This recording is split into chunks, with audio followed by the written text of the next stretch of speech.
नमस्कार. संवाद प्रतिवाद या आमच्या विशेष कार्यक्रमामध्ये आपल्या सगळ्यांचं मनापासून स्वागत.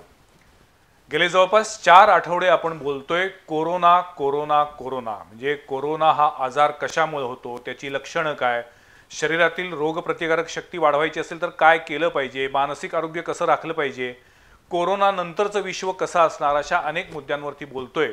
आणि आता आज अशी परिस्थिती आहे की लॉकडाऊन 3 मेला उठणार की उठणार नाही हा सगळ्यात मोठा प्रश्न आहे. पण आज या क्षणी तरी महाराष्ट्रातला लॉकडाऊन वाढेल अशी चिन्ह आहेत. अजून त्याची स्पष्ट घोषणा झालेली नाही आहे.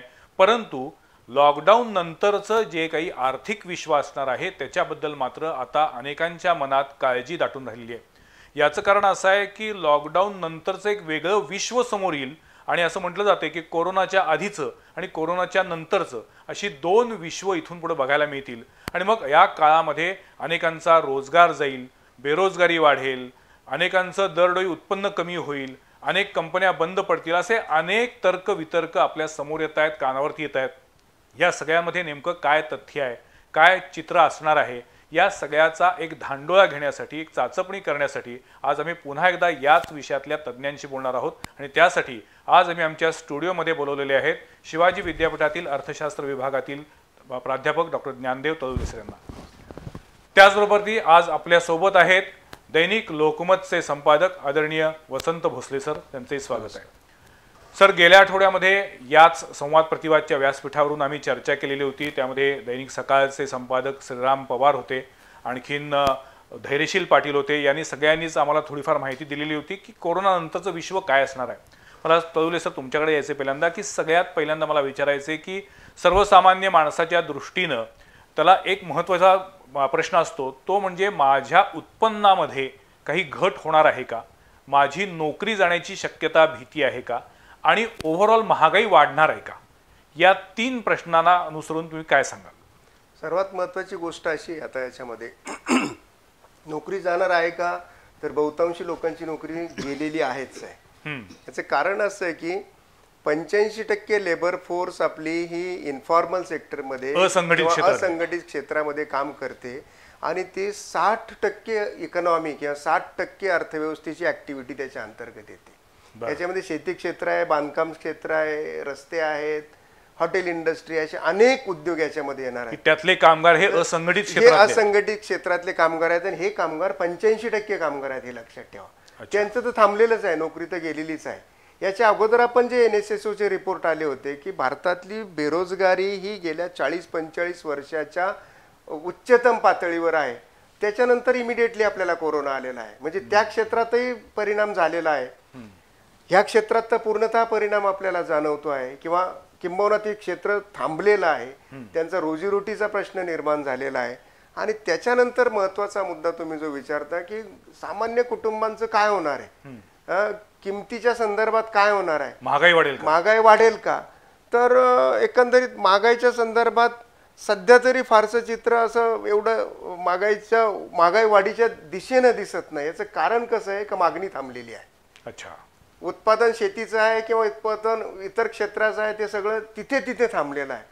आणि सर्वात महत्वाची मागणी कशाला आहे आज मागणी फक्त अन्नधान्य, भाजीपाला, दूध, औषध या गोष्टींच्या व्यतिरिक्त मागणी कशालाच नाहीये. त्याच्यावर तिथं त्या उर्वरित क्षेत्रात महागाई थांबलेली आहे.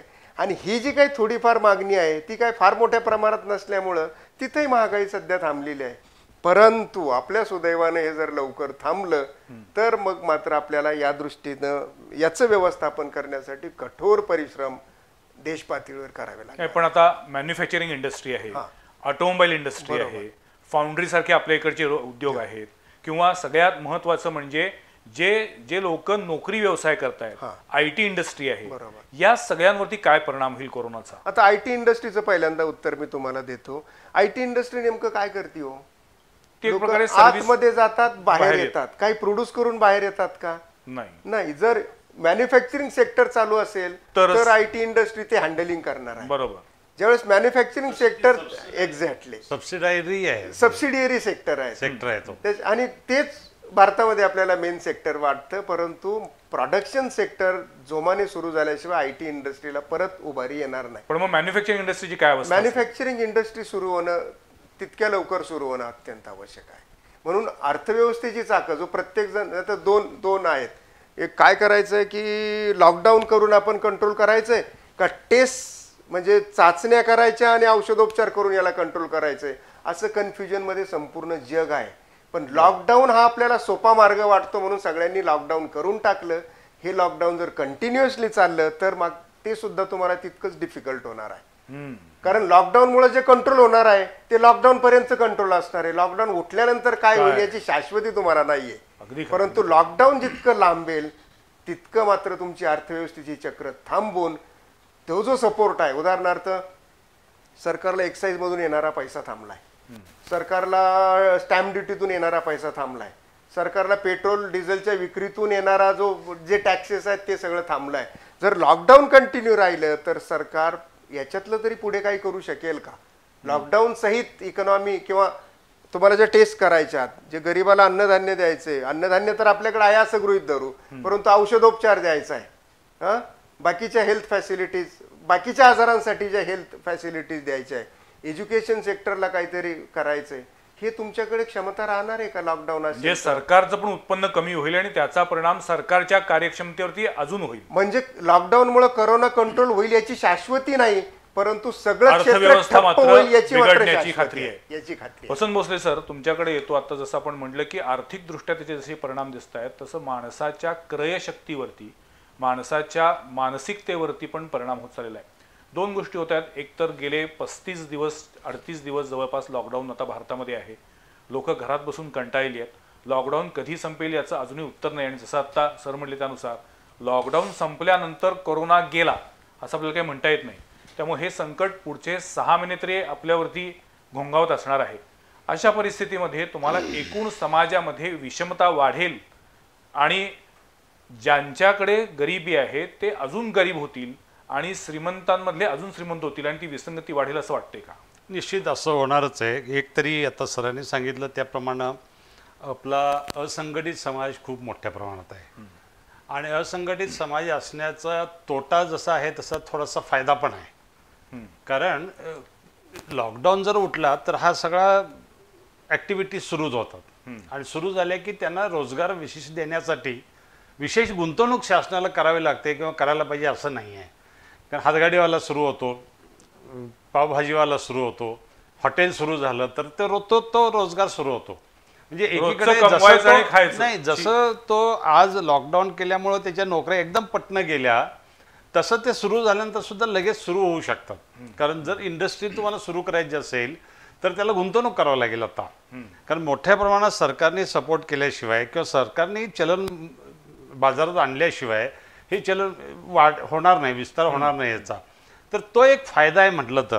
पण मुळात असं आहे की लॉकडाऊन संपल्यानंतर किंवा कोरोना संपेल आणि लॉकडाऊन संपेल किंवा लॉकडाऊन संपल्यानंतर कोरोना असं नाही आहे कुठलंच. तो विषाणू हा समाजामध्ये राहणारच आहे, तो असणारच आहे. तो कुणाला लागू झालाय कुणाला न झालाय एवढंच बघावं लागणार आहे आता. कारण तो काही सातत्यानं कुठं ना कुठं तो विषाणू फिरत राहणार आहे, असणार आहे. त्यामुळे मला असं वाटतं की एका बाजूला प्रसाराचं प्रमाण कमी होण्यासाठी लॉकडाऊनचा उपयोग होऊ शकतो, पण विथ व्हॉट कॉस्ट, म्हणजे त्याची किंमत काय. आता हे समजून घेऊन किंवा हे जाणून घेण्याचा एक मार्ग याचा आहे की एक असंघटित समाज असण्याचा तोटा प्रचंड आहे. मी तर सुरुवातीला असं म्हणत होतो की जेव्हा कोरोनाचा प्रादुर्भाव सुरू झाला त्यावेळा आपला समाज मोठ्या प्रमाणात, जसं सर म्हणताय, जवळपास 85% हा असंघटित समाज आहे. आणि लॉकडाऊन सारखा उपाययोजना केल्यानंतर प्रचंड हाल होणार आहेत खरंच. आणि विशेषतः रोजच्या रोजीरोटीवर जगणारा माणूस जो आहे, ज्याची रोजीरोटी हे दररोजच्या उत्पन्नावर अवलंबून आहे, असा माणूस त्याच्यात खूप मोठ्या प्रमाणात भरला जाणार आहे. त्यामुळे मुंबईमध्ये ज्या पद्धतीनं या सगळ्या परराज्यातल्या कामगारांनी गर्दी केली होती त्यांच्यात अशी भावना आहे एक वेळ कोरोनानं मरतो पण उपासमारीनं नको. हो, तशीच आहे की त्याचं कारण असं आहे की एक मानसिकता पण असते. शेवटी कुठलाही असू दे, तो अमेरिकेतला गेलेला इथला माणूस असू दे, IT मध्ये पुण्यात काम करणार असो, त्यालाही ओढ आहे गावाकडे जाण्याची. म्हणजे असं नाही की तो संपन्न नाही, तो तिथं राहू शकतो, जगू शकतो, पण त्यालाही ओढ आहे. म्हणजे एक मानसिकता असते, भावनिकता असते, कौटुंबिक संबंध असतात. आर्थिक सर्व्हायव्हल तितकंच महत्वाचं आहे.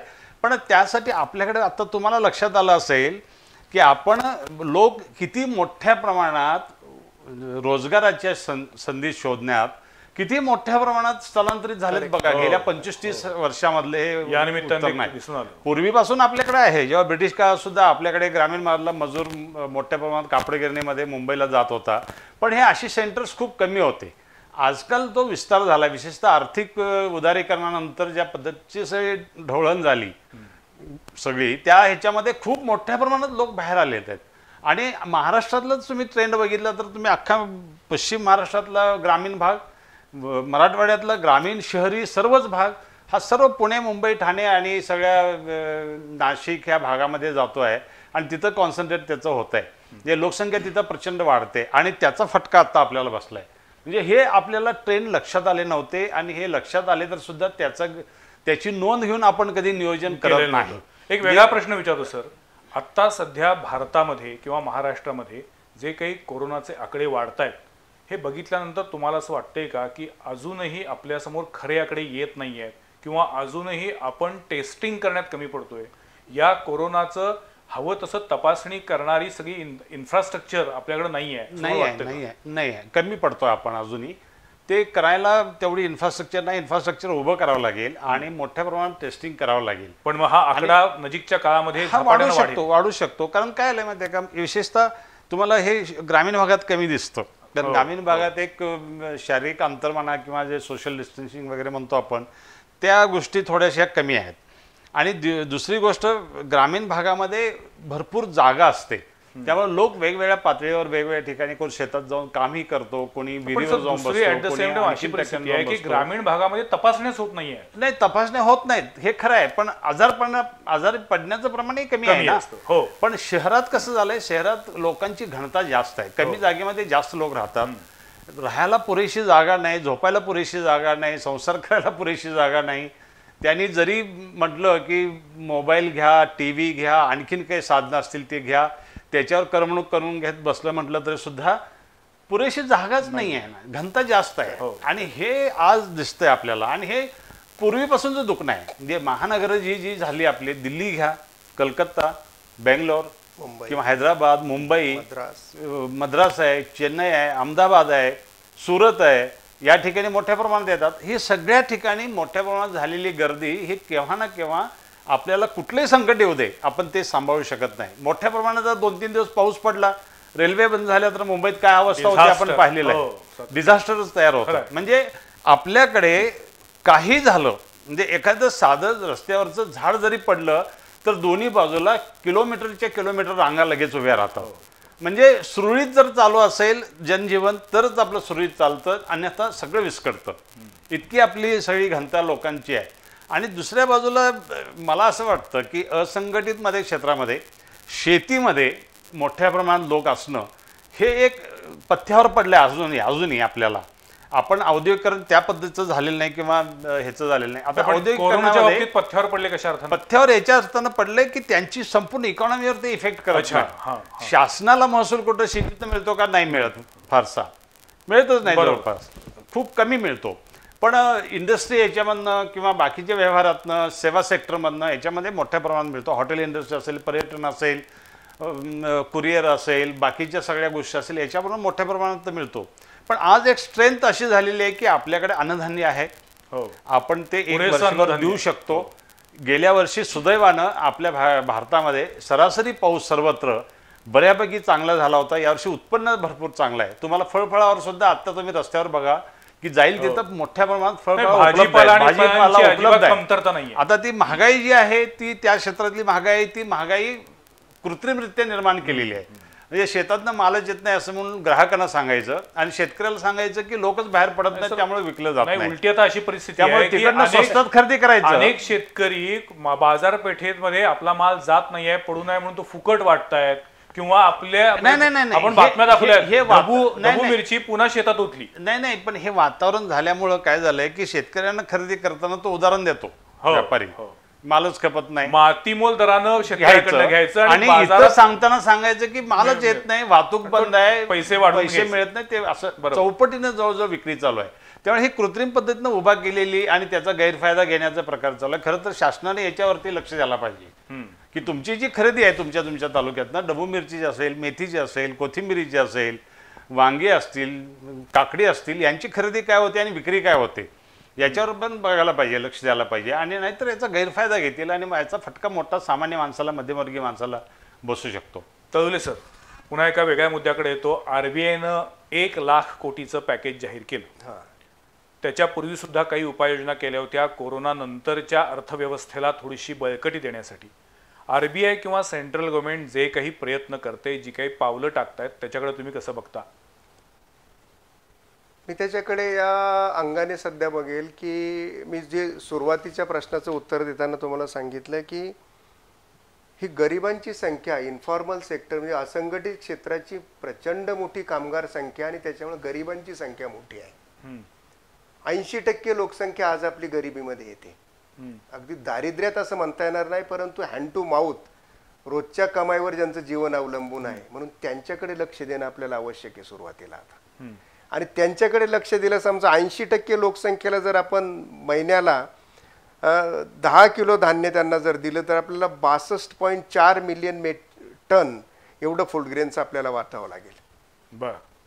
आणि त्याच्या पुढे जाऊन पण अन्न फक्त धान्य वाटपावर थांबणार आहे का आपलं? तर नाहीये. कारण बाकी तेल, मीठ, मिरची, इंधन, औषधं ह्या सगळ्या गोष्टी लागतात. आणि ह्याच कुटुंबाला जर पर मंथ किंवा दरमहा 7,000 रुपये प्रमाणे basic minimum income, universal basic income किंवा युनिव्हर्सल मिनिमम इन्कम, ह्या दोन गोष्टी जर आपण धरल्या तर साधारणपणे आपल्याला, मी एक थोडंसं वर्कआउट केलं मगाशी बसल्या बसल्या, तर 5,53,000 कोटी रुपये लागतील. आणि ते आपल्या GDPच्या 2.9% येते, 3%. 7,000 रुपये प्रति कुटुंब प्रति महिना अनुदान द्यायचं अनुदान. आणि 10 किलो प्रति कुटुंब प्रति मानसी प्रति महिना, असं 80% लोकसंख्या त्याच्यामध्ये आपण कव्हर करणं आवश्यक आहे. कारण 80% गरीब लोकसंख्या आहेच आहे आपली. जर आपण लेबर फोर्सचा विचार केला तर त्याला लागेल आपल्याला 62.4 मिलियन मेट्रिक टन्स. परंतु हा खर्च आहे का हो देशावर? अन्नधान्याच्या बाबतीत आपला खर्च नसेल, पण तो खर्च आहे अशा अर्थानं शेवटी सरकारला सुद्धा शेतकऱ्यांकडनं ते विकतच घ्यावं लागतं. सांगतो. आणि मग हाच मुद्दा आपला कॉन्फ्लिक्टिंग येतोय. अन्नधान्य कोणाचं आहे? फूड कॉर्पोरेशन ऑफ इंडियाकडचं अन्नधान्य कोणाचं? तर शेतकऱ्यांनी उत्पादित केलं आणि सर्वसामान्य टॅक्सपेअरच्या पैशातून खरेदी केलेलं अन्नधान्य येते. म्हणून हे समाजाचंच अन्नधान्य असं मी फिलॉसॉफिकली इकॉनॉमिक्समध्ये मानतो. नंबर 1 म्हणून याच्यावर हा खर्च नाही. नंबर 2, किती अन्नधान्य आहे? तर 77 मिलियन मेट्रिक टन्स, 77 दशलक्ष मेट्रिक टन्स एवढा साठा आहे. तो खाली करून तुम्ही जर 62.4 मिलियन मेट्रिक टन्स घालवले तर आता 40 मिलियन मेट्रिक टन्स रब्बीचा साठा येऊ घातलाय. आणि जर 62.4 मिलियन मेट्रिक टन जरी तुम्ही दिलं तरी 54.6 मिलियन मेट्रिक टन तुमच्याकडे शिल्लक राहतं. आणि तुम्हाला बफर स्टॉक किती पाहिजे असतो? बफर स्टॉक तुम्हाला पाहिजे नॉर्म 24 मिलियन मेट्रिक टनचा. तरी सुद्धा बफर स्टॉकच्या तुम्ही जवळजवळ दुप्पट शिल्लक राहता.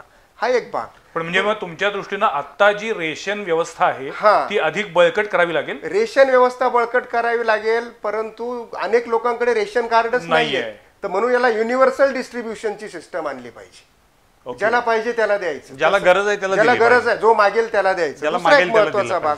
आता हे अन्नधान्य आहे, हे काही फुकट FCI मध्ये ठेवलं जात नाही. त्याचा प्रति किलो दरवर्षी 1 किलोचं मेंटेनन्स करायला 5 रुपये 60 पैसे लागतात. 6 महिन्यासाठी 2 रुपये 80 पैसे लागतात. हे जर अन्नधान्य बाहेर काढलं तर फूड कॉर्पोरेशन ऑफ इंडियाचे 17,472 कोटी रुपये वाचतील. इतकं सरळ म्हणतो, म्हणून पत्रकार म्हणतात तितकं हे सोपं नाही. हे लक्षात घ्या. पत्रकार म्हणतात तितकं हे सोपं नाही. आणि पत्रकार म्हणतात किंवा पॉलिटिशियन्स म्हणतात तितकं अवघडही नाही, देणं तितकं अवघडही नाही. आणि हा खर्च किती येतो? 7,000 प्लस 80% लोकांना हे अन्नधान्य द्यायचं. 5,53,000 कोटी, 5,53,800 कोटीच्या आसपास असा रफली येतो. आणि नॅशनल इन्कम किंवा GDPच्या 2.9% येतो. तुम्ही हे किती महिन्यासाठी सगळं कॅल्क्युलेशन? 6 महिन्यासाठी कॅल्क्युलेशन केलं. इथून पुढच्या 6 महिन्यासाठी 2.9% GDPच्या येते. कुठून आणायचे पैसे? आता तुम्ही म्हणा कुठून आणायचे पैसे, हा फार पटकन येणारा, सहज आणि पटकन येणारा प्रश्न पडतो. आणि प्रश्न विचारणं जे खूप सोपं असतं उत्तर शोधण्याऐवजी, परंतु उत्तरही फार अवघड असतात असं मला वाटत नाही. तर RBI कडनं डायरेक्ट लोन सरकार घेऊ शकतं, RBI कडनं कर्ज घेऊ शकतं आणि नंतर आपण RBIचं कर्ज फेडू शकतो. आणि नंबर 2, पण RBI ने कुठून आणायचे पैसे? RBI कडे असतात तेवढं. तेवढं निदान आपण RBI चा हे fund बघा असतो त्यांचा. बघा मागच्या डिस्कशनच्या वेळेस तुम्ही मला प्रश्न विचारला होता चारू दत्त की आरबीआयचे पैसे सरकारचेच मग का काढायचं नाही आता कळालं का अशा काढायचं परिस्थितीसाठी ते राखीव राखीव ठेवायचे. ठेवायचं. आता आणि लक्षात आता ते आलं काढायचं. का काढायचे नाही पण सर मला एक मूलभूत मला किंवा एक ढोबळ अजून प्रश्न एक मिनिट विचारायचा आहे. अजून एक मिनिट एक कम्प्लीट करू द्या आरबीआय कडनं कर्ज आणि आता फिस्कल डिफिसिटचा विचार करायचा नाही. बरोबर. Fiscal काय तूट deficit. येते ती येऊ दे. फिस्कल डिफिसिट अच्छा. आणि म्हणजे go ही for it वेळ first. तूट आहे ती की मोजायची वेळ नाही नाहीये.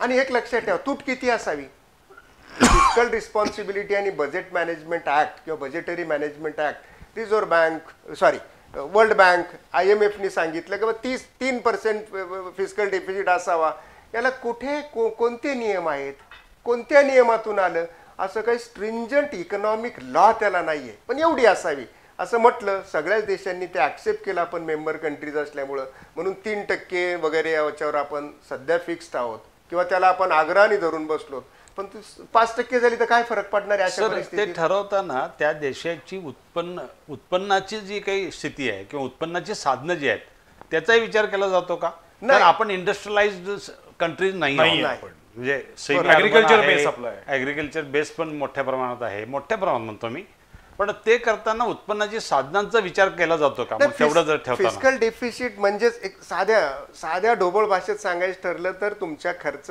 हा उत्पन्नापेक्षा जास्त होत राहतो हो ते फिस्कल डेफिसिट मध्ये अशी अगदी वाढ होत करेक्ट राहते. डेफिनिशन नाही पण ढोबळ मानाने definition आहे. उत्पन्नापेक्षा खर्च जास्त. फिस्कल डेफिसिट का कंट्रोल करायचा तर फिस्कल डेफिसिट जर वाढला तर इन्फ्लेशन वाढण्यास त्याची Inflation मदत वाढतं. होते. आणि इन्फ्लेशन वाढलं का त्याचा परिणाम रोजंदारीवर त्याचा परिणाम मागणीवर त्याचा परिणाम इंडस्ट्रीवर त्याचा परिणाम ऍग्रिकल्चरवर सगळ्यावर होतो म्हणून फिस्कल डिफिसिट कंट्रोलमध्ये असावा पण आता तुम्ही म्हणताय की सध्याच्या काळामध्ये या फिस्कल डेफिशिटचा विचार करू नये बरोबर वित्तीय तूट किती आहे त्याचा विचार करू नये हो.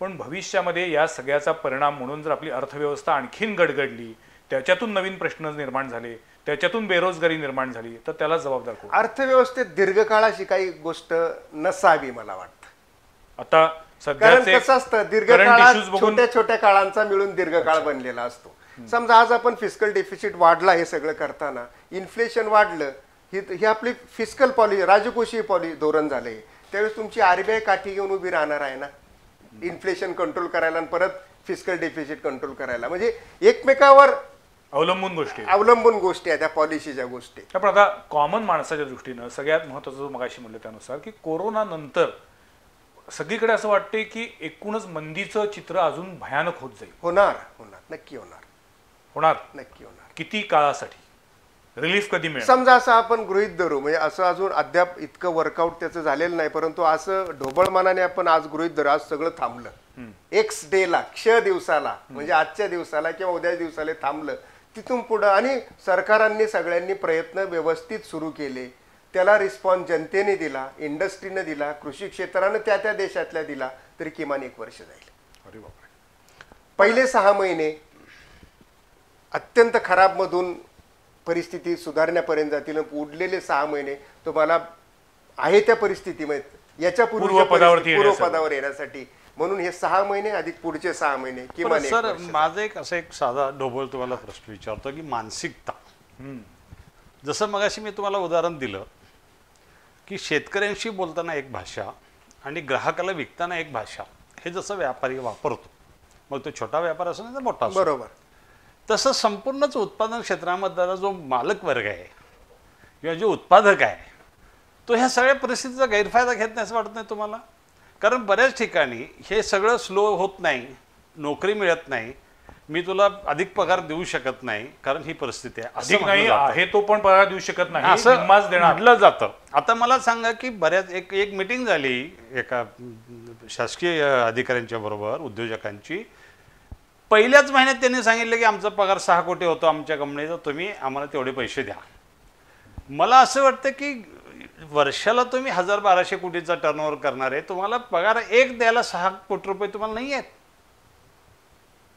दोन बाबी आहेत. नाही गैरफायदा घेण्याची प्रवृत्ती आपल्याकडे अधिक आहे हा मानवी मला स्वभाव असं- आहे पण स्वभाव मला आहे. असं वाटतं सर आणि की नाही माझं हा असं एका म्हणणं महिन्याचा प्रश्न नाही नाहीये. माझं असं म्हणणं आहे की आपण मंदी येईल राष्ट्रीय उत्पन्नामध्ये किंवा सरकारच्या उत्पन्नामध्ये भर पडणं वगैरे ह्या गोष्टी लांब होतील पण सर्वसामान्यांचं जीवन अधिक सुलभपणे लगेच सुरू होईल असं मला वाटतं, कारण आपण असंघटित क्षेत्रात असल्यामुळे.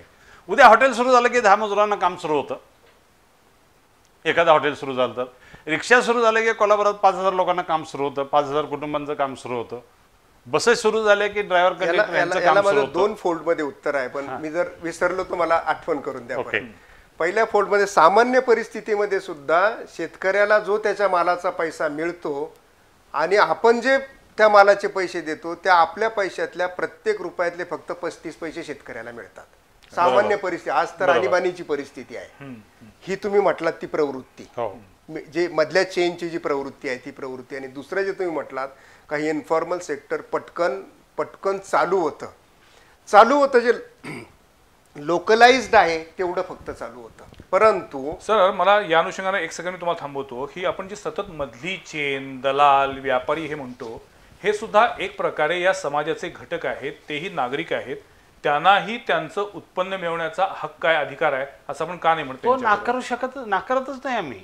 तो चेन आहे, ती चेन आहे म्हणून तर सर्व्हिस आहे, सर्व्हिस आहे ती. That is also service. त्यांची गोडाऊन आहेत, त्यांनी काही ती इन्व्हेस्टमेंट केलेली आहे, त्यांची दुकानं आहेत, त्यांच्याकडे इन्फ्रास्ट्रक्चर आहे, त्यामुळे तेही ते करणारच.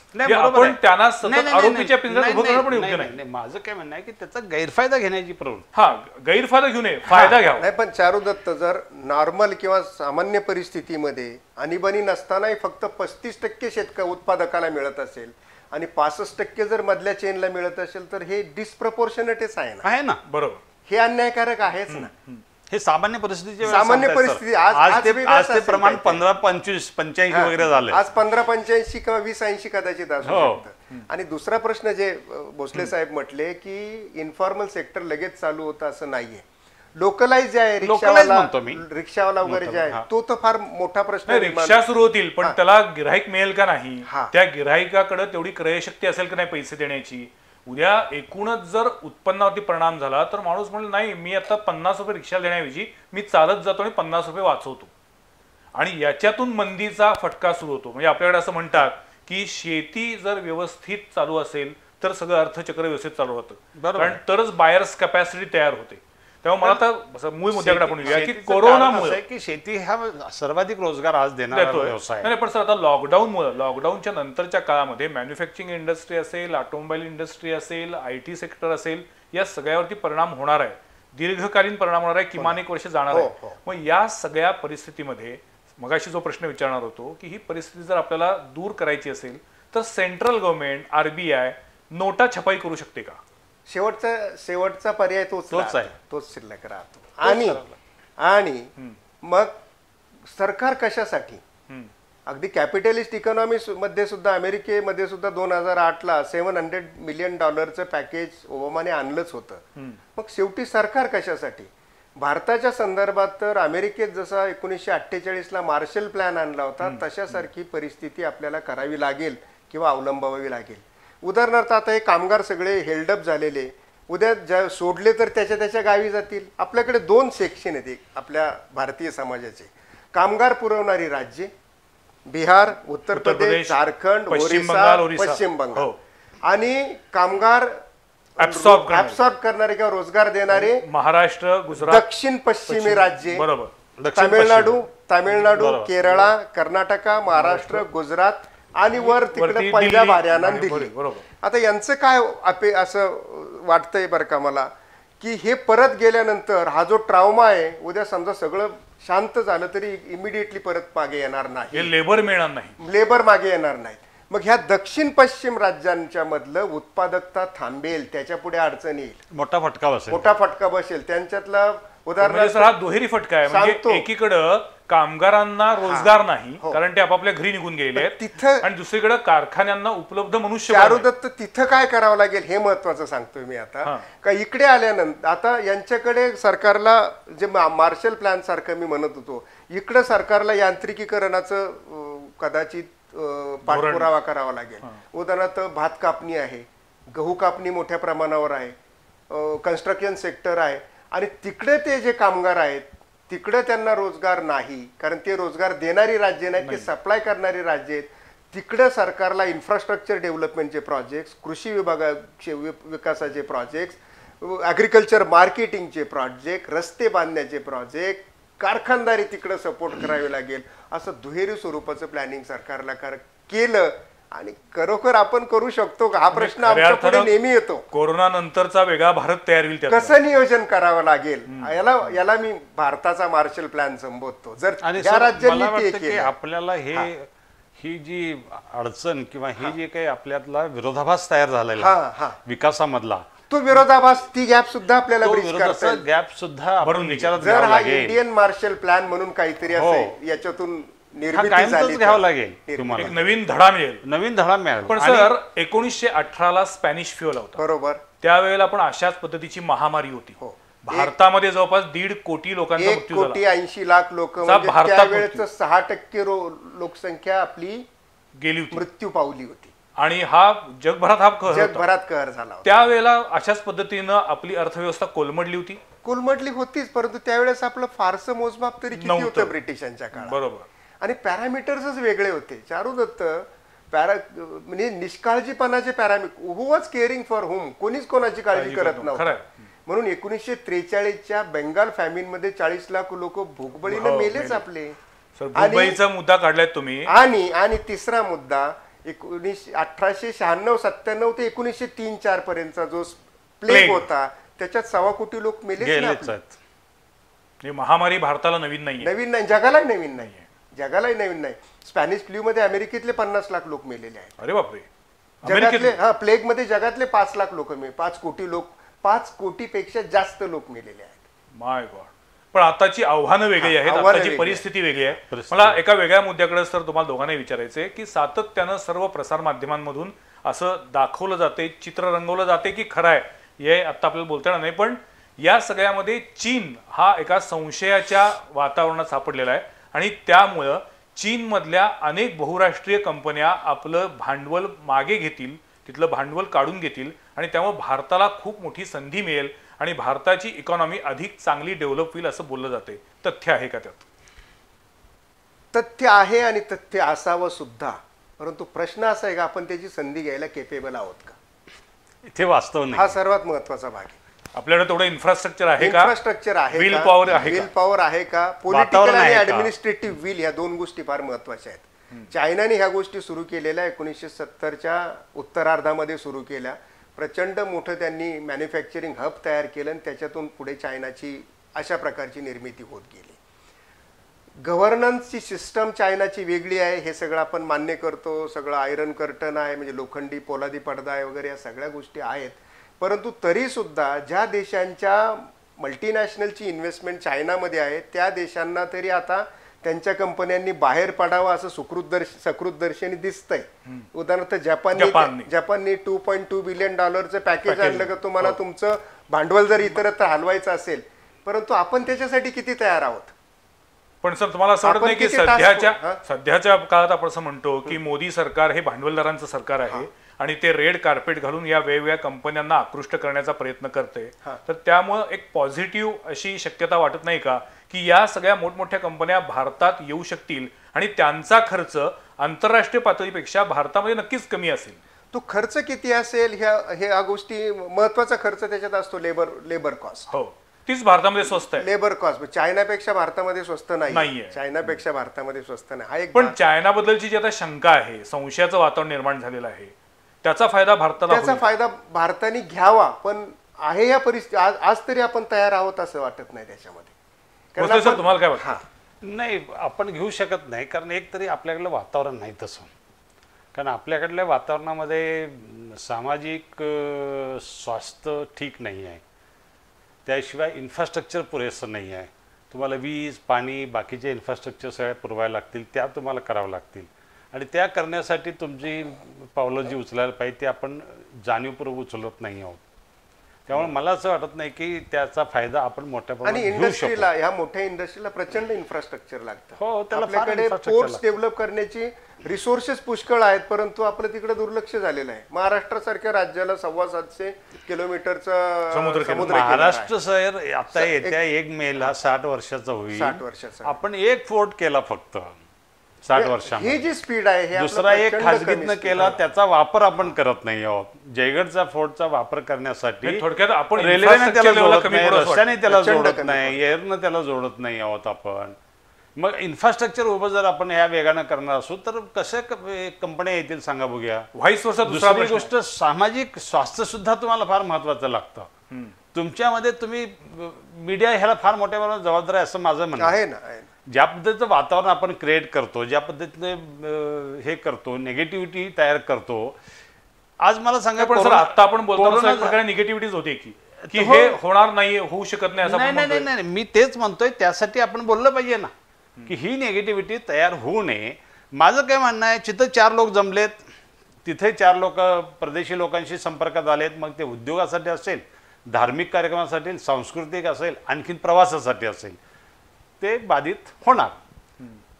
दिल्लीचं प्रकरण घडल्यानंतर जे काही लोक सगळीकडे आले त्याच्यावरनं हिंदू मुस्लिम किती चर्चा करायची आपण, याचा संदेश काय जाऊ शकतो, तो भाग. ती बरोबर करायला नको पाहिजे होती ना आपण. जिथे लोक जमलेत कुठल्याही कारणात जमू देत ते बरोबर. ती चूक का बरोबर आहे नाही, गेली 50 60 70 वर्ष ते जमतायत, हे काय नवीन नव्हतं. माझं काय म्हणणं आहे की याची जिथं लोक जमले, मग आपण लग्नाला जमू तुम्ही आम्ही, तरी सुद्धा ती चूक आहे ना. देवेगौडाच्या नातवाच्या मुलाचं लग्न झालं, त्याला रामनगरला 40-50 लोक आले, ती चूकच होती ना. तसं ते तुमचं म्हणणं आहे की दिल्लीचं चूकच आहे. इंटरनॅशनल माझं लेवलला सुद्धा चुकीचा मेसेज जातो. Message चुकीचा मेसेज जातो. जातो आणि त्यासाठी माझं म्हणणं आहे की आपण अशा गोष्टी करू नये. त्याची किती मोठी चर्चा. आणि मला जर- सांगा, चुकून झालेला घटना कुठली पालघर जवळची, त्या भागात चोर येतात, अमुक होतं तमुक होतं. बरं, त्याच्या अगोदर एक घटना घडल्यानंतर सतर्क किती राहायला पाहिजे होतं प्रशासनाने. बरं, प्रशासन कमी पडलं असेल तर ती जी घटना घडली ती ठरवून काहीतरी धार्मिक विद्वेष पसरवासाठी होती का नव्हती, हे सर्व माहीत असताना, सर्व असताना, करोनाची परिस्थिती असताना त्याच्यावर मीडियामध्ये किती आपण भयानक पद्धतीने चर्चा केली, किती भयानक मला पद्धतीने चर्चा एक- केली. एक माझं मिनिट म्हणणं हे बोलायचं टाळलं चालू पाहिजे. आहे. तुम्ही येण्यापूर्वी सर माझी तेच मुद्दा बोलतो, ते बोला सर. याच्यावर आता बघा, जगातले सगळे चांगले सेन्सिबल चॅनल्स आपण जे म्हणतो, मी नाव कोणाचं घेणार नाही, 1 2 3 4 त्यांचं रिपोर्टिंग बघा आणि इंडियन मीडियाचं रिपोर्टिंग बघा, तुम्ही किती फरक आहे हो. खरं आहे, खरं आहे. या काळात 2 पार्टीचे पॉलिटिशियन समोरासमोर आणून भांडण करण्याची वेळ आहे का हो? अजिबात नाही, अगदी अजिबात खरं, वेळ अगदी नाही. खरं. बरोबर. हा एक भाग. आणि काय आहे की रोजचं चर्चेचं गुऱ्हाळ म्हणून हा. झुंजी लावून द्यायचा, झुंजी लावून हा जो एक हा फार चुकीचा वाईट आहे. प्रघात पडला, आणि अत्यंत वाईट आहे. खरं आहे. याच्या सर्वात आणखी एक गोष्ट मला स्पष्टतेने बोलावी वाटते का मीडिया, तुमच्या इलेक्ट्रॉनिक मीडियावर बोलणारे लोक, उत्तम वाचन करणारा कोणी तुमच्याकडे जात नसतो. नाही. उत्तम अभ्यास करणारा तो ज्याला जातच नाही, कारण ज्याला त्या प्रसिद्धी जी करायची आहे. चर्चेची जी पातळी आहे हा. ती इतकी भयानक आहे, इतकी इतकी भयानक. वाईट आहे. नाही, आपण मूळ मुद्द्याकडे त्यामुळे विसरलो. आणि मूळ तो मुद्दा मुद्दा- मला मान्य आहे. नाही पण हे आणि- फार मोठा इश्यू आहे. आहे. आणि फार तुमच्या मोठा मूळ मुद्द्याचं उत्तर मला अजून द्यायचं राहिलंय की आपण फायदा घेणार का. तर फायदा ह्या एवढ्या मोठ्या गोष्टीचा म्हणजे इंडस्ट्री आणण्याचा, औद्योगिक क्षेत्र उभारण्याचा आणि त्याचा फायदा घेणं ही इन्स्टंट गोष्ट नाही चारुदत्त. हा एक बऱ्यापैकी Long-term लॉंग टर्मचा Long term plan लागतो मग let us begin with this lesson. ह्या धड्यापासून आपण सुरुवात करूयात. माझा वेळ संपत चालला, पण मला एक विचारायचं आहे, याची दुसरी बाजू, पण या सगळ्या परिस्थितीमध्ये चीनच्या अर्थव्यवस्थेवरती काही धोका निर्माण होईल का? ग्रोथ रेट तर सगळ्यांचा आता सध्याला कमी होणार. हा मला वाटतं भाग या महत्त्वाचा. निमित्तानं सगळे देश एका लाईनीत आले, एका लाईनीत सगळे देश येणार. सगळे जमिनीवरती आले. मी महासत्ता हा मागासलेला असा तर काही होणार नाहीये. आणि दुसरा एक भाग महत्वाचा आहे की आपण निगेटिव्ह मध्ये किती देश जातात हे पाहणं आवश्यक आहे. आता चायना 6.67% निगेटिव्ह मध्ये जाईल. सॉरी अमेरिका असं अपेक्षित आहे. चायना 1.5-2% राहील.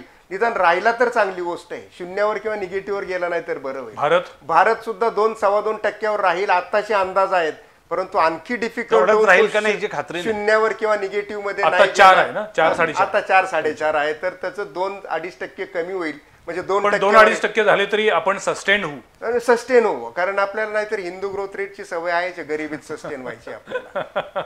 गरिबीत सस्टेन व्हायची सवय आहे आपल्याला. पण निगेटिव्ह मध्ये गेले तर परत तुम्हाला वर आणणं. पण ते सगळे एका, आपण तुम्ही म्हटलात तसं एका लेवलला सगळे आले. कर्जाचे व्याजदर कमी होतील, कर्जाचे व्याजदर कमी केलेत, आणखी केल्याशिवाय पर्यायच नाही. रेपो रेट जो काही होता तो कमी केला, तो कमी केल्याशिवाय पर्याय नाही. एक उत्तम उदाहरण सांगतो चारुदत्त. किमती कमी झाल्या पेट्रोलियमच्या, क्रूड ऑइलच्या, पण घ्यायलाच कोणी नाही म्हणून निगेटिव्ह गेल्या. म्हणजे पिंपही देतो आणि डॉलरही देतो तरी घ्यायला कोणी पण नाही. सर भारतात त्या मनानं इंधनाचे दर कमी झाले नाही. सांगतो आणि तुम्ही म्हणता व्याजदर कमी होईल का? व्याजदर कमी होईल, पण कर्ज घ्यायला कोण येणार आहे? कर्ज नाही घेतल्याशिवाय कसं होणार? डिकमॉडिफिकेशन जसं तेलाचं झालं, आता ही वस्तूच राहिली नाही, आता मागणीच नाहीये. मागणी वस्तूच राहिली ती नाही, वस्तूच राहिली नाही, ती वस्तूची गरजच नाही अशी Decommodify परिस्थिती निर्माण झालं ते. झाली ना. पण मग सर इकडं सोन्याचे दर का वाढतायत? सोन्याचं आता तिकडे जी इन्व्हेस्टमेंट होत होती ती इकडे काय आली. पर्याय इन्व्हेस्टमेंट इकडे चालली. हाऊसिंग थांबलेलं ते आहे. ब्लॅक गोल्ड आणि हे येलो गोल्ड आहे ना. नाही हा. म्हणजे याचा संबंध थेट इंधनाशी आहे. हो हो हो, इंधनाची, आणि तो काय बऱ्यापैकी कायम असतो तो. ओके. बऱ्यापैकी काय आंतरराष्ट्रीय स्तरावरती हा, आणि तुमचं मार्केट कोसळले, तुमचे शेअर शेअर मार्केट, हा, त्यामुळे तिथेही इन्व्हेस्टमेंट गुंतवणुकीला करायची. दुसरा पर्यायच नाही ना दुसरा. गुंतवणुकीला पर्याय नाही. सोन्याचे दर वाढत राहतील. वाढत बऱ्यापैकी वाढतील. सर्वसामान्य लोकांना खूप उत्सुकता आहे अजून त्यावर. वाढतील. वाढतील अजून वाढतील. आणि शेअर मार्केट शेअर मार्केट तुर्तास तरी थांबायला पाहिजे. बर तुर्तास थांबायला पाहिजे. चालू तर होऊ द्यात ना, इंडस्ट्री चालू तर होऊ द्यात ना. किती काळ जाईल इंडस्ट्री सगळी पूर्ण सुरळीत व्हायला, भारतीय इंडस्ट्री? मग मी तुम्हाला मगाशी सांगितलं, एक वर्षाचं म्हटलं आपण. हा, पहिले नाही, 6 पण- महिन्यात नाही ते पण सर मला असं वाटतं की या कोरोनाचा जो काही इफेक्ट आहे हे हा, संपल्यानंतर हे कधी संपेल हे हे निश्चित निश्चित आहे. नाही, हे निश्चित नाही. हे निश्चित नाही ना, नाही, त्यामुळे मला- असं सांगताच येत नाही की मला कोल्हापुरात ऑगस्ट नंतर चांगलं सुरू होईल किंवा सप्टेंबर मध्ये होईल किंवा ऑक्टोबर नाही, नंतर त्याला होईल, limit सांगता नाही. येत नाही. कोल्हापुरातले एक जबाबदार डॉक्टर असं म्हटले की जर ऑगस्ट सप्टेंबर या कालावधीमध्ये कोरोनाचे पेशंट वाढण्याची खूप भीती आहे. हो आहे ना. आणि मग तसं जर झालं तर पुन्हा ऐन दिवाळीमध्ये लॉकडाऊन असला तर आश्चर्य वाटायला म्हणून मी तुम्हाला तेच म्हणतोय की हे कोरोना निगेटिव्ह हा- नाहीये, हे भीतीदायक नाही, आहे. नाही, नाही. कोरोना हा विषाणू कुठं जाणार जाणार नाही नाही. तो कुठं ना कुठं परंतु तो समजा तोपर्यंत जे ऑक्सफर्डचे वगैरे प्रयत्न चाललेले आहेत, लस वॅक्सिनच आली- आलं आली. हो व्हॅक्सिनच आलं किंवा अँटीडोट आला तर होऊ शकतं. पण मग जगाची अशा सुटका अशा होईल. सगळ्या परिस्थितीमध्ये शेवटच्या टप्प्याकडे जाऊया आपण. एकूण भारतीय समाजानं सकारात्मक राहायचं ऑब्विसली का राहायचं? करायचं तर जगाचे अनुभवच आहेत ना. जग विनाशाच्या उंबरठ्यावर आलेलं आहे. उंबरठ्यावर येऊन परत मागे गेलेलं आहे ना. कित्येक वेळा झालं हे काही पहिल्यांदा म्हणजे होतं असं नाही आहे ना 5 कोटीपेक्षा जास्त लोक प्लेगनी मारलेले आहेत. सर तेव्हा Spanish जगाची flu- लोकसंख्या किती होती किती कमी होती? हो. कमी होती किती त्या- कमी त्यामुळे ते प्रमाण पाहिलं तर प्रमाण मोठं आहे. भारताची 6% लोकसंख्या 1918ला हो. स्पॅनिश फ्लू मध्ये बरोबर, मेली. आज जर नाही प्लेग मध्ये 1.25 कोटी पण सर, मेली. त्यावेळेला आज तेवढी जर- इंडस्ट्री डेव्हलप झाली नव्हती. नव्हती. त्यावेळेला आपण ज्या पद्धतीने सर म्हणतोय ते 6% असताना सुद्धा 1,20,00,000 वगैरे होती ना. आज 6% काढली तर किती होईल? आज प्रचंड सर नको तो नाही. विषय पण चर्चेला म्हणून मी विषय म्हणतो म्हणजे तुम्हाला की Horrible. आज लोकसंख्या जास्त आहे Horrible आहे. त्यामुळे ती फारच आहे आणि आज साधनं आहेत त्या मानणं उपलब्ध आज आहेत साधनं आपण पण बरेच सर आहेत. एक आता आपण वन लाईन मध्ये उत्तर अशातून बघूया ज्याला आपण रॅपिड फायर म्हणतो. सर इंडस्ट्रियलिस्टनी काय केलं पाहिजे अशा परिस्थितीमध्ये? इंडस्ट्रियलिस्टने त्यांचे लेबर सांभाळणं अत्यंत आवश्यक आहे. आणि फिलॉन्थ्रॉपी, इंडस्ट्री आणि ट्रेडरमध्ये बेसिक फरक आहे. इंडस्ट्री हा नेशन बिल्डर आणि फिलॉन्थ्रॉपिक असलाच पाहिजे. अच्छा, सर्व्हिस इंडस्ट्रीनं काय केलं पाहिजे? सर्व्हिस इंडस्ट्री या इंडस्ट्रीवरच डिपेंडंट आहे ना. त्याच्यामुळे त्यांचा रोल तितका महत्वाचा उत्पादन राहत नाही. करणारा हा बेसिक आहे. परंतु आज त्यांनी त्यांच्या लेबर फोर्सला जपणं आवश्यक आहे. म्हणून लगेच आज तुम्हाला तोटा आला, ठप्प झालं म्हणून तुम्ही सोडून देता कामा नये. महागाई भत्ता वाढवणार नाही, हा, पुढचा वेतन आयोग कदाचित लगेच लागू केला जाणार अब्सोल्युटली नाही. रॉंग निर्णय आहेत. मी प्रोफेसर आहे, सॅलरी ड्रायव्हिंग पर्सन आहे म्हणून म्हणत नाही. म्हणून म्हणत नाही, कारण इकॉनॉमिकच्या माणसाला तसं लोभी स्वार्थी होणं अलाउड नाहीये. वेतन आयोग आला का राष्ट्रीय उत्पन्न वाढतं, त्याचे मॅथमॅटिकल मॉडेलिंग करायची ही वेळ आणि हे जागाही नाही. त्याचा परिणाम राष्ट्रीय उत्पन्न वाढीवर होत असतो. डीए का वाढते? डीए थांबवला तुमची डिमांड कमी होणार. किती पर्सेंट लोकांना डीए मिळतो? डीए हा मोठा वर्ग आहे तसा, कारण प्रायव्हेट Amount मोठे आहे ना. तेवढी अमाऊंट वर्ग मोठी पण बाजारात किती येते. पर्सेंट आहे? पुन्हा असंघटित कामगारांचा काहीच संबंध नाही त्याशी. नाही. जो 80% आपण बरोबर आहे म्हणतोय, की. मग त्या 80% लोकांच्या मनामध्ये सातत्यानं एक विषारी भावना तयार होते असं असतं. की त्यातनं विषमता तयार होते चालू की या वर्गाला 7वा वेतन आयोग, बरोबर. या वर्गाला डीए मिळतो, बरोबर. आम्ही मात्र हळूहळू खाली खाली बरोबर पिचत निघालेलो आहे. सायकोलॉजिकली हा प्रश्न अत्यंत अचूक आहे. परंतु मुळात याची भावना, हे गोष्ट अशी असते की महागाई जशी वाढते तसा डीए वाढला, हे नॉनसेन्स आन्सर आहे माझ्या स्वार्थाचं. परंतु सरकारनं डीए वाढवला की इन्फॉर्मल सेक्टरनं, प्रायव्हेट सेक्टरनंही तो डीए फॉलो करावा, हा मॉरल दबाव आहेच आहे. म्हणून मी तुम्हाला म्हटलो का इंडस्ट्री आणि ट्रेडरमध्ये हा बेसिक फरक आहे. इंडस्ट्रियलिस्ट हा फिलॉन्थ्रॉपिस्ट असला पाहिजे आणि तो त्याच्या लेबर केअरिंग असला पाहिजे. 1954ला एअर इंडियाचं प्रायव्हेट नॅशनलायझेशन ज्यावेळेस नेहरूंनी केलं त्यावेळेस JRD टाटा नेहरूंना भेटले आणि म्हटले की आता ठीक आहे, तुमचा हक्क आहे, तुम्ही इथे करू शकता, परंतु माझ्या श्रमिकांची काळजी घ्या, एकालाही रिट्रेंच करू नका. म्हणून इंडस्ट्रियलिस्ट हा इंडस्ट्रियलिस्ट असावा. तो ट्रेडर कम इंडस्ट्रियलिस्ट असला का मग सायकोलॉजिकल प्रश्न निर्माण होतात.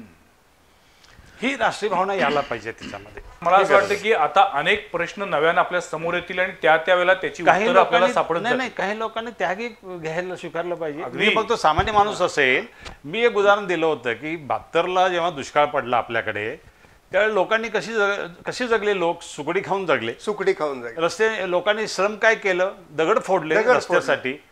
हा त्याग नाही का एक प्रकारे, म्हणजे ते खाऊन मी जे जगले मॉडेल आणि म्हणत सहकार्य होतो केलं ना. हे केन्सियन इकॉनॉमिक्स आहे आणि वेतन आयोग असावा हे केन्सियन इकॉनॉमिक्स आहे. म्हणून वेतन आयोग जर सरकारी लोकांना मिळाला तर प्रायव्हेटलाही मिळाला पाहिजे त्यावेळेस. परंतु प्रायव्हेट वाला हा पुन्हा तसंच आहे, शेतकऱ्यांना पण त्यांना हमीभाव मिळाला पाहिजे त्यांच्या उत्पादनाला. एक्झॅक्टली बरोबर. ही सगळं पूर्ण रिफॉर्म व्हायला पाहिजे. हे चक्र असं चक्र फिरलं पाहिजे. म्हणून मी मगाशी काय म्हटलो का असं असतं का इकॉनॉमिक्स गोज बाय मॅथमॅटिक्स आणि फिलॉसॉफी. त्या मॅथमॅटिक्सला फिलॉसॉफीचं बॅकग्राऊंड असतं. परंतु श्रीमंत होणारा वर्ग थोडा असतो आणि इकॉनॉमिक्स सगळ्यांच्या कल्याणाचा विचार करतं आणि हा जो वर्ग असतो तो ती फिलॉसॉफीचं पराजय करण्याचा चंग बांधलेला असतो. आणि तिथं गडबड सुरू होते. तिथं गडबड सुरू होते. मला वाटतं कोरोनाच्यामुळे जे अनेक प्रश्न निर्माण होणार आहेत त्यानंतर आपल्याला काय काय करावं लागणार आहे त्याचा केवळ हा एक ट्रेलर होता. इथून पुढच्या कालावधीमध्ये असे अनेक प्रश्न येतील, उद्भवतील, परंतु आपण आशावादी असलो पाहिजे. जसं आता या दोन्ही मान्यवरांनी सांगितलं की यापूर्वी सुद्धा अशा अनेक संकटाचे प्रसंग येऊन गेलेले आहेत. त्यातून आपण तावून सुलाखून तयार झालेलो आहे. मुळात भारतीय माणसाची रोगप्रतिकारक शक्ती उत्तम आहे. त्यामुळे जगभरामध्ये कोरोनानं जेवढा काही हाहाकार माजवलेला आहे त्याच्या कितीतरी तुलनेनं कमी आपल्याकडे त्याचा फारसा त्रास नाही आहे. आणि मला वाटतं ही एक पॉझिटिव्ह गोष्ट आपण बघितली पाहिजे. अर्थात म्हणून आपण गाफील राहून चालणार नाही. तथापि कोरोनानंतरच्या विश्वात, आर्थिक विश्वात काय असेल याचा धांडोळा घेण्याचा हा आमचा प्रयत्न होता. आजच्या या चर्चेमध्ये हे दोन्ही मान्यवर सहभागी झाले, मनमोकळेपणानं बोलले, याबद्दल मी त्यांचे आभार मानतो. पुढच्या सोमवारी पाहायला विसरू नका आणखीन एका विषयावरील चर्चा संवाद प्रतिवादमध्ये. तोपर्यंत नमस्कार.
खरं तर या चर्चेमध्ये अजूनही काही प्रश्न आहेत. एक छोटासा ब्रेक घेऊया आणि ब्रेक नंतर पुन्हा एकदा ही चर्चा कंटिन्यू करूया.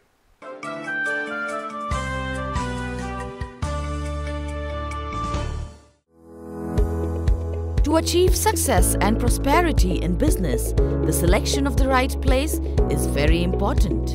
And that is why Alexa Park is the perfect choice for any kind of showroom, office, restaurant, shop or hotel.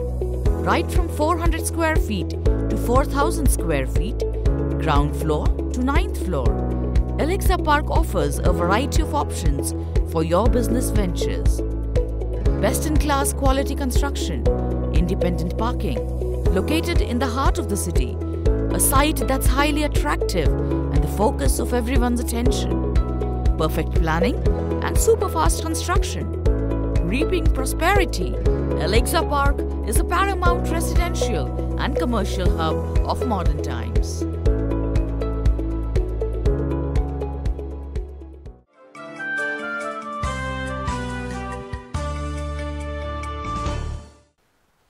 Break नंतर पुन्हा एकदा आपल्या सगळ्यांचं स्वागत. संवाद प्रतिवादमध्ये आज आपण बोलतोय कोरोना नंतरचं आर्थिक विश्व काय असेल, देशासमोरच्या प्रमुख आव्हानांची यादी काय असेल आणि यासाठी आपण कसं तयार असलं पाहिजे.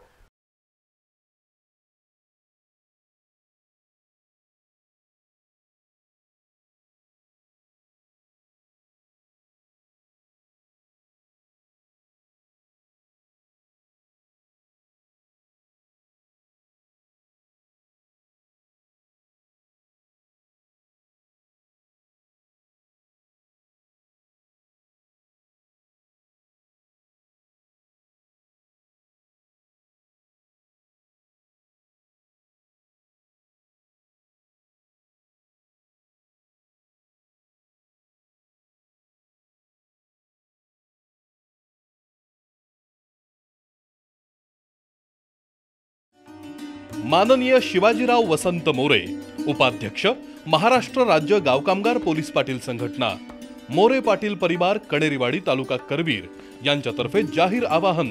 या जागतिक आपत्तीमध्ये आपण प्रशासनाला मदत करून कोरोनाला हद्दपार करण्यात हातभार लावूया.